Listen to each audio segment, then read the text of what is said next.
Assalamualaikum warahmatullahi wabarakatuh. Tuan-tuan dan puan-puan, tidak tersilap baca tajuk video ni. Tajuk dia memang Terima Kasih Protagonis Insight. Kenapa saya nak ucapkan terima kasih? Kerana pemilik saluran YouTube tersebut, yang ini Tuan Tanpa Nama, telah membetulkan saya dalam dua perkara dalam video beliau baru-baru ini ya. Saya menerima pembetulan itu dengan baik, maka saya mengucapkan jazakallahu khairan kathiran. Apakah pembetulan yang saya maksudkan? Okey, video asal ada saya bagi di bahagian description. Pertama video asal saya dan kemudiannya video react oleh Tuan Tanpa Nama. Dalam video react itu beliau telah membetulkan saya bahawa saya menyebut surah Al-Furqan padahal yang betul ialah surah Fussilat. Saya menerima pembetulan tersebut dengan hati yang besar sambil mengucapkan jazakallahu khairan kathiran. Yang kedua, beliau juga membetulkan saya bahawa saya menyebut ular menyengat. Lalu beliau betulkan bahawa ular menggigit. Sekali lagi saya terimanya dengan baik. Jazakallahu khairan kathiran. Kemudian saya juga terharu, I'm touched, dengan usaha Tuan Tanpa Nama membuat video selama 45 minit untuk menjelaskan tentang tafsir ayat 33 surah Al-A'raf. Okay, 45 minit itu beliau telah melanggar pendirian beliau sendiri. Sebab dalam video sebelum ini, beliau ada menerangkan bahawa bila beliau buat video, beliau target 30 minit. Paling-paling lama 45 minit. Maaf, paling lama 40 minit. Tetapi kali ini beliau telah go over and beyond kepada 45 minit untuk menjelaskan kesalahan saya. Sekali lagi terima kasih atas usaha besar ini. Maka atas dasar saling betul-membetul, Tuan Tanpa Nama meluangkan masa pada saya pun nak meluangkan masa lah kepada Tuan Tanpa Nama. Hanya moga-moga harapnya video saya ni tak adalah sampai 45 minit. Okey. Jadi apakah pembetulan? Sebab bila saya tonton video react Tuan Tanpa Nama, saya lihat ada juga beberapa kesalahan. Maka atas dasar semangat saling membetulkan antara satu sama lain, ingin juga saya betulkan beberapa perkara. Okey, baik. Merujuk pada video react Tuan Tanpa Nama minit 11.40. Diulangi lagi pada minit 20.20. Tuan Tanpa Nama menyatakan bahawa tafsir paling awal yang telah dikumpul dan sampai kepada kita ialah tafsir Ibnu Jarir At-Tabari. Yang ini ingin saya betulkan bahawa tafsir yang paling awal yang telah dikumpulkan dan sampai kepada kita bukanlah tafsir Ibnu Jarir At-Tabari ya. Di depan saya sekarang ini, laptop saya buka Maktabah Syamilah, okey, software Maktabah Syamilah. Jika dirujuk kepada kitab-kitab tafsir yang ada dalam maktabah ini, okey, maktabah ini ataupun perisian ini percuma, tuan-tuan dan puan-puan pun boleh muat turun dalam laptop ataupun phone masing-masing untuk tengok ya. Jadi sebelum tafsir At-Tabari ada, okay, saya kira lah ya. Tafsir At-Tabari, Imam Ibnu Jarir At-Tabari wafat tahun 310 Hijrah. Sebelum beliau ada 1, 2, 3, 4, 5, 6, 7, 8, 9, 10, 11, 12, 13. Sebelum beliau ada 13 kitab-kitab tafsir yang telah dikumpul dan sampai kepada kita. Dan ini sekadar yang ada dalam software ni. Sebab kitab tafsir yang ada dalam software ni di mana penerbit dan muhakkiknya telah memberi copyright tersebut kepada software ini untuk siarkannya secara percuma. Ada lagi kitab-kitab lain tetapi penerbit dan atau muhakkik yang tidak mahu memberi copyright. Kalau nak kena bayar ke apa sekian, yang tidak ada. Artinya kitab-kitab yang di luar sana yang tadi saya kira berapa tu 12, 13, ada lagi kitab-kitab yang lain. Sekadar yang ada percuma di sini untuk kita sama-sama manfaatkan ada, lupalah kira berapa tadi. Sekali lagi ya. 1, 2, 3, 4, 5, 6, 7, 8, 9, 10, 11, 12, 13 buah kitab tafsir. Jadi kitab tafsir At-Tabari bukanlah kitab tafsir yang paling awal yang telah dikumpulkan dan sampai kepada kita. Okey, Tuan Tanpa Nama mengulangi perkara ini 2 kali ya. Padahal itu sebenarnya tidak betul. Baik. Perkara kedua, minit 26.18. Apabila beliau membicarakan tentang tafsir Jalalain, dan beliau berkata ke tafsir ini juga daripada era tahun 7, kurun ke-7 lebih Hijrah. Okey, yang ini pada minit 26.18. Di sini ada kesilapan lagi. Tafsir Jalalain bukanlah daripada kurun ke-7. Okey, Jalalain ni dikarang oleh dua orang tokoh yang namanya Jalalain ni maknanya dua Jalal ya. Okey, yang pertama Imam Jalaluddin Muhammad bin Ahmad Al-Mahili yang wafat tahun 864 Hijrah. Beliau yang mula-mula menulis kitab tafsir ini. Okey, tetapi beliau meninggal dunia sebelum sempat menghabiskan kitab ini. Lalu ia disambung oleh Imam Jalaluddin Abdul Rahman bin Abu Bakar As-Suyuti. Suyuti ni ada dua cara sebut. Suyuti boleh, Sayuti pun boleh. Yang wafat tahun 911 Hijrah. Jadi pengarang pertama wafat tahun 864 Hijrah. Jadi ini kita kata kurun ke-9.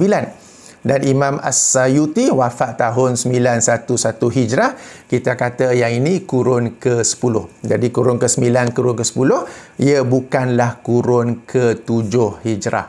Okey, pembetulan di situ. Baik, kemudiannya tentang sebutan nama. Okey, sebutan nama Tafsir At-Tabari, nama pengarangnya ialah Abu Ja'far. Gelaran Abu Ja'far Muhammad Ibnu Jarir At-Tabari. Ta ya, bukannya ta.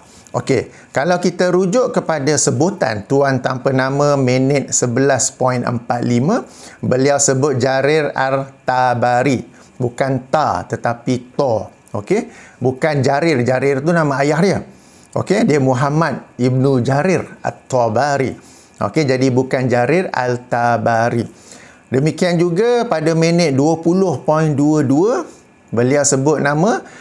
Kali ini ada Ibnu, betul, Ibnu Jarir Al-Tabari. Okey, bukan ta tetapi ta.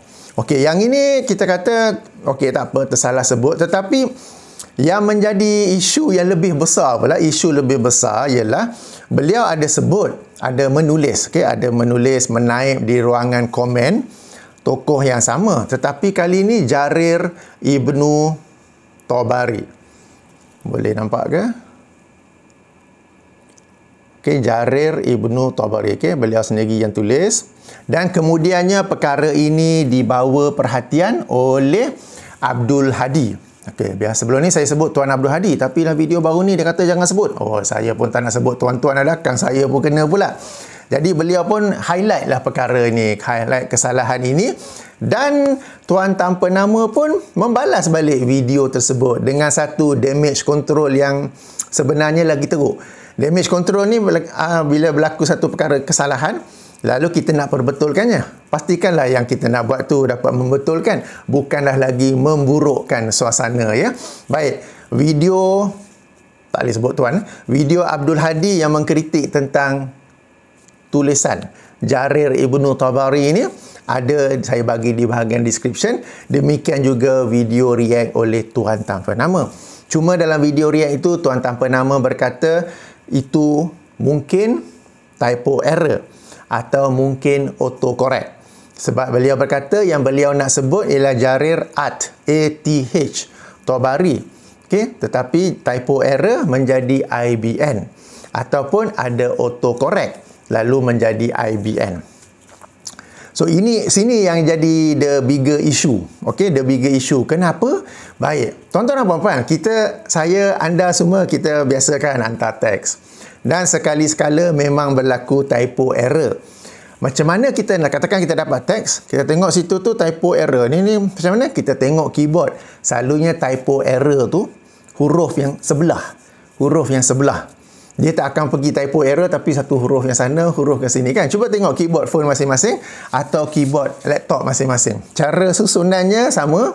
Dan kalau typo error kita boleh tahu dia key yang sebelah. Key yang sebelah.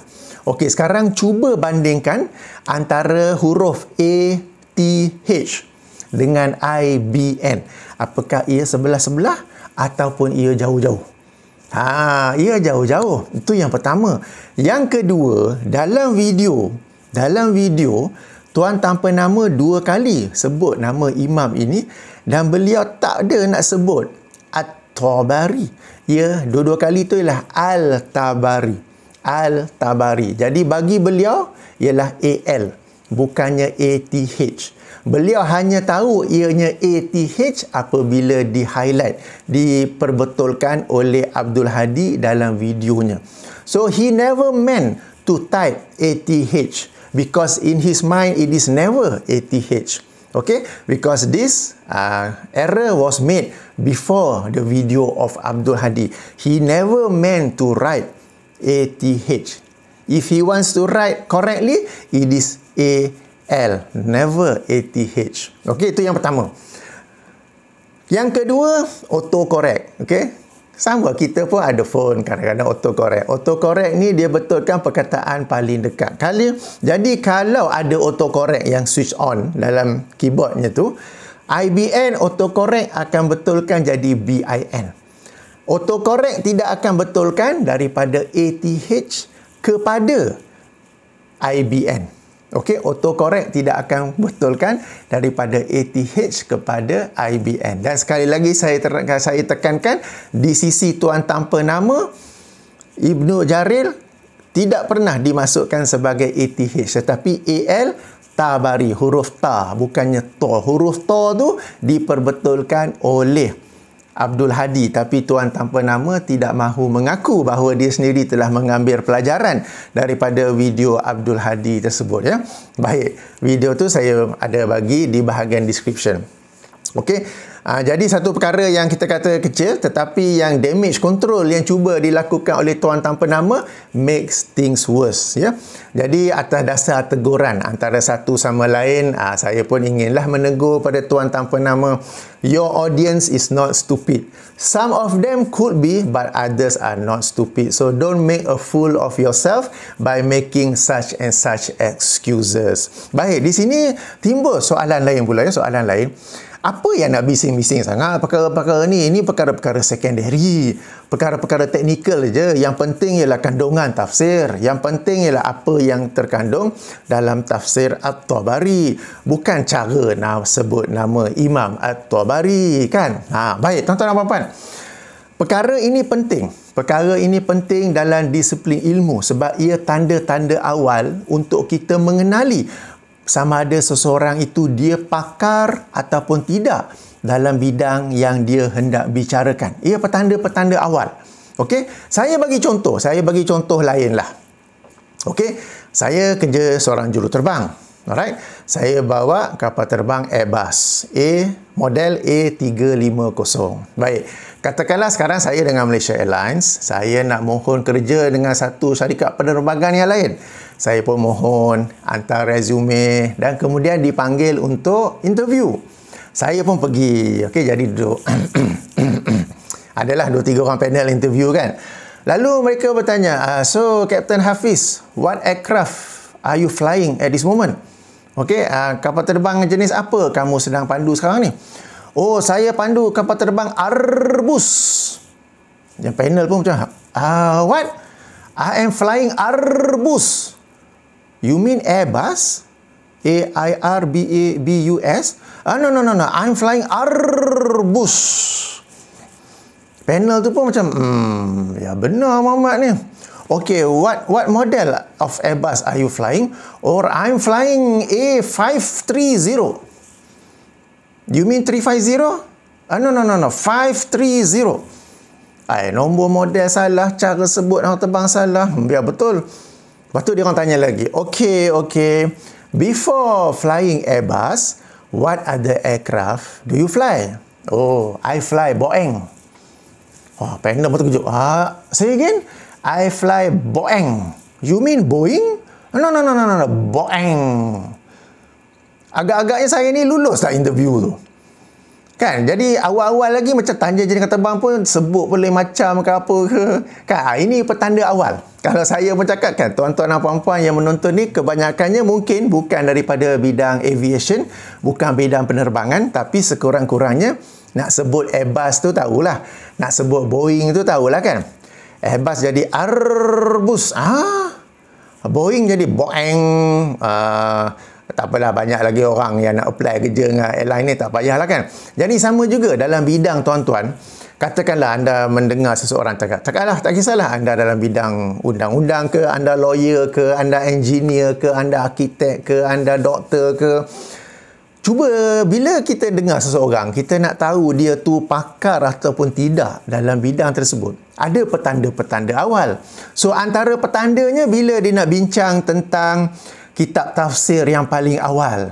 Dia akan tahu kitab tafsir yang paling awal yang mana. Bukan tafsir At-Tabari. Okey. Tafsir Jalalain tu, tak apalah kot salah sebut kan. Sebab bukanlah kurung ke-7. Kurung ke-9 dan ke-10. Macam sebutan nama imam.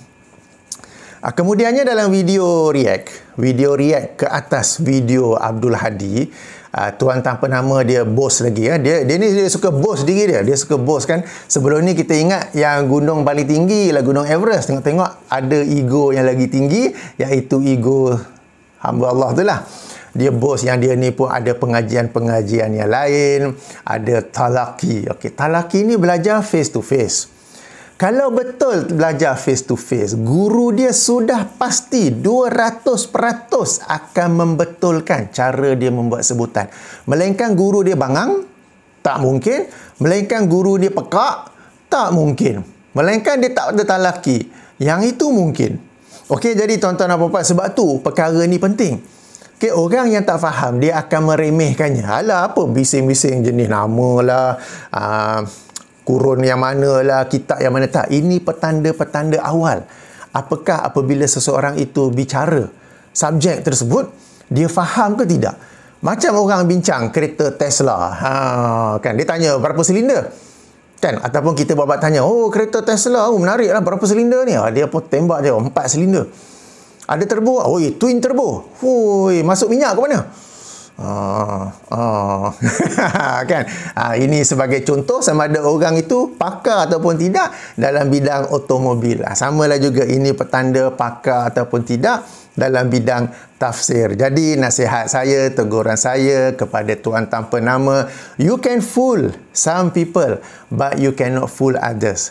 It depends on who your supporters are, who your fans are. If your fans are intelligent, they themselves will correct you without having me to correct you. But since it has been a few days, nobody is correcting you, so I correct you. Okay? Jadi itu sedikit sebanyak pembetulan saya pula, dan saya pun luangkan masa.